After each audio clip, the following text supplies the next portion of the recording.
Start করছি।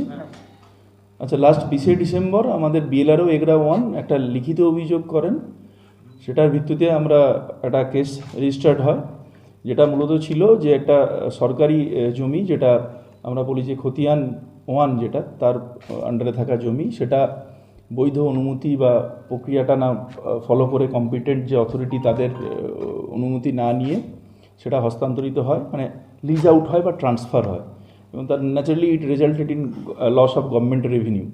তো সেটার ইনভেস্টিগেশন এগিয়ে আমরা as a part of it, যিনি চেয়ারম্যান এগরা পুরসভা Shri Swapan Nayak, he was arrested ওনার একটা রিলেটিভের বাড়ি থেকে। প্রসিজিওর মেনটেন করে ওনাকে আমরা কাঁথি কোর্টে আমরা ফরওয়ার্ড করি, এবং মাননীয় কোর্ট আমাদেরকে 5 দিনের পুলিশ কাস্টাডি গ্র্যান্ট করেছে, এবং আমরা এরপরে এই ইনভেস্টিগেশনটাকে সমস্ত যেটা আছে will try our best to get into all the details. Thanks.